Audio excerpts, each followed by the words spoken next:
O Livro dos Espíritos. Primeira parte. Capítulo 1, de Deus. Deus e o Infinito. 1. Que é Deus? Deus é a inteligência suprema, causa primária de todas as coisas.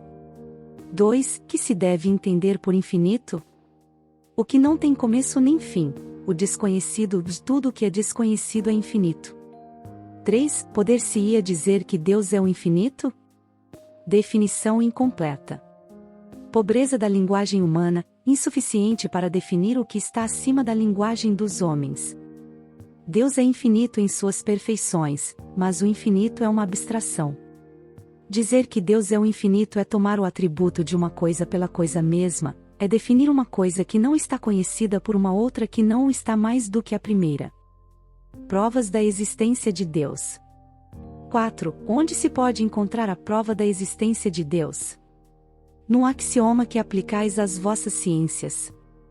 Não há efeito sem causa. Procurai a causa de tudo o que não é obra do homem e a vossa razão responderá. Para crer-se em Deus, basta-se lance o olhar sobre as obras da criação. O universo existe, logo, tem uma causa. Duvidar da existência de Deus é negar que todo efeito tem uma causa e avançar que o nada pode fazer alguma coisa. 5. Que dedução se pode tirar do sentimento instintivo, que todos os homens trazem em si, da existência de Deus? A de que Deus existe, pois, de onde lhes viria esse sentimento, se não tivesse uma base? É ainda uma consequência do princípio, não há efeito sem causa. 6. O sentimento íntimo que temos da existência de Deus não poderia ser fruto da educação, resultado de ideias adquiridas? Se assim fosse, por que existiria nos vossos selvagens esse sentimento? Se o sentimento da existência de um ser supremo fosse tão somente produto de um ensino, não seria universal e não existiria senão nos que houvessem podido receber esse ensino, conforme se dá com as noções científicas. 7. Poder-se-ia achar nas propriedades íntimas da matéria a causa primária da formação das coisas? Mas, então, qual seria a causa dessas propriedades? É indispensável sempre uma causa primária. Atribuir a formação primária das coisas às propriedades íntimas da matéria seria tomar o efeito pela causa, porquanto essas propriedades são, também elas, um efeito que há de ter uma causa. 8. Que se deve pensar da opinião dos que atribuem a formação primária a uma combinação fortuita da matéria, ou, por outra, ao acaso? Outro absurdo. Que homem de bom senso pode considerar o acaso um ser inteligente? E, demais, que é o acaso? Nada. A harmonia existente no mecanismo do universo patenteia combinações e desígnios determinados e, por isso mesmo, revela um poder inteligente. Atribuir a formação primária ao acaso é insensatez, pois que o acaso é cego e não pode produzir os efeitos que a inteligência produz. Um acaso inteligente já não seria acaso. 9. Em que é que, na causa primária, se revela uma inteligência suprema e superior a todas as inteligências? Tendes um provérbio que diz: pela obra se reconhece o autor. Pois bem, vede a obra e procurai o autor. O orgulho é que gera incredulidade. O homem orgulhoso nada admite acima de si. Por isso é que ele denomina a si mesmo de espírito forte. Pobre ser, que um sopro de Deus pode abater. O poder de uma inteligência se julga pelas suas obras. Não podendo nenhum ser humano criar o que a natureza produz, a causa primária é, conseguintemente, uma inteligência superior à humanidade.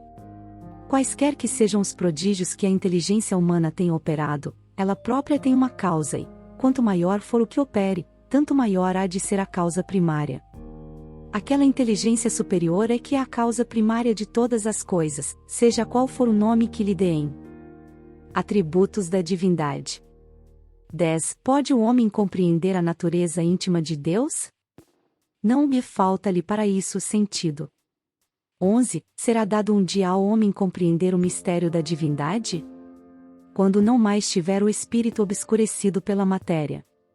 Quando, pela sua perfeição, se houver aproximado de Deus, ele o verá e compreenderá.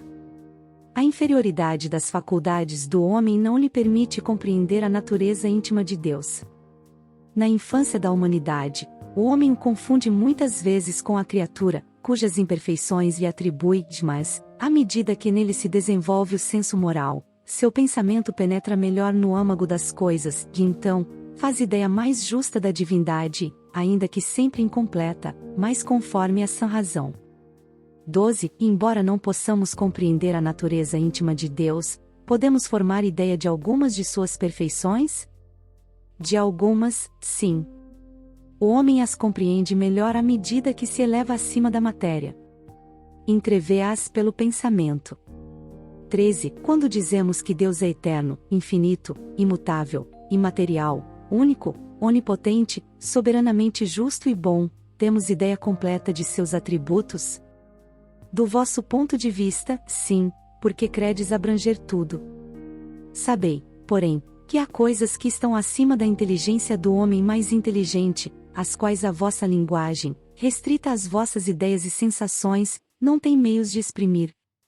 A razão, com efeito, vos diz que Deus deve possuir em grau supremo essas perfeições, porquanto, se uma lhe faltasse, ou não fosse infinita, já ele não seria superior a tudo, não seria, por conseguinte, Deus.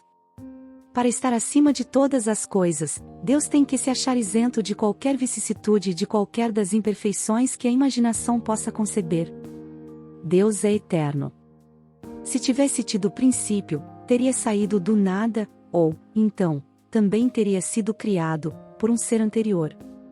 É assim que, pouco a pouco, remontamos ao infinito e à eternidade. É imutável. Se estivesse sujeito a mudanças, as leis que regem o universo nenhuma estabilidade teriam. É imaterial. Quer isto dizer que a sua natureza difere de tudo o que chamamos matéria. De outro modo, ele não seria imutável, porque estaria sujeito às transformações da matéria. É único. Se muitos deuses houvesse, não haveria unidade de vistas, nem unidade de poder na ordenação do universo. É onipotente. Ele o é, porque é único. Se não dispusesse do soberano poder, algo haveria mais poderoso ou tão poderoso quanto ele, que então não teria feito todas as coisas. As que não houvesse feito seriam obra de outro Deus. É soberanamente justo e bom. A sabedoria providencial das leis divinas se revela, assim nas mais pequeninas coisas, como nas maiores, e essa sabedoria não permite se duvide nem da justiça nem da bondade de Deus. Panteísmo. 14. Deus é um ser distinto, ou será, como opinam alguns, a resultante de todas as forças e de todas as inteligências do universo reunidas? Se fosse assim, Deus não existiria, porquanto seria efeito e não causa. Ele não pode ser ao mesmo tempo uma e outra coisa. Deus existe e disso não podeis duvidar, e é o essencial. Crede-me, não vades além. Não vos percais num labirinto donde não lograríeis sair. Isso não vos tornaria melhores, antes um pouco mais orgulhosos, pois que acreditaríeis saber, quando na realidade nada saberíeis. Deixai, conseguintemente, de lado todos esses sistemas, tendes bastantes coisas que vos tocam mais de perto, a começar por vós mesmos. Estudai as vossas próprias imperfeições, a fim de vos libertardes delas, o que será mais útil do que pretenderdes penetrar no que é impenetrável. 15. Que se deve pensar da opinião segundo a qual todos os corpos da natureza, todos os seres, todos os globos do universo seriam partes da divindade e constituiriam, em conjunto, a própria divindade, ou, por outra, que se deve pensar da doutrina panteísta? Não podendo fazer-se Deus, o homem quer ao menos ser uma parte de Deus. 16. Pretendem os que professam esta doutrina achar nela a demonstração de alguns dos atributos de Deus. Sendo infinitos os mundos, Deus é, por isso mesmo, infinito, não havendo vazio, ou nada em parte alguma, Deus está por toda parte, estando Deus em toda parte, pois que tudo é parte integrante de Deus, ele dá a todos os fenômenos da natureza uma razão de ser inteligente. Que se pode opor a este raciocínio? A razão. Refleti maduramente e não vos será difícil reconhecer-lhe o absurdo. Esta doutrina faz de Deus um ser material que, embora dotado de suprema inteligência, seria em ponto grande o que somos em ponto pequeno.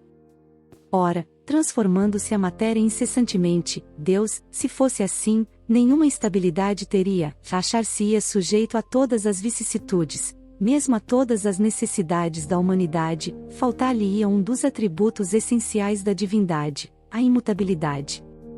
Não se podem aliar as propriedades da matéria à ideia de Deus, sem que ele fique rebaixado ante a nossa compreensão, e não haverá sutilezas de sofismas que cheguem a resolver o problema da sua natureza íntima. Não sabemos tudo o que ele é, mas sabemos o que ele não pode deixar de ser, e o sistema de que tratamos está em contradição com as suas mais essenciais propriedades. Ele confunde o Criador com a criatura, exatamente como faria quem pretendesse que a engenhosa máquina fosse parte integrante do mecânico que a imaginou.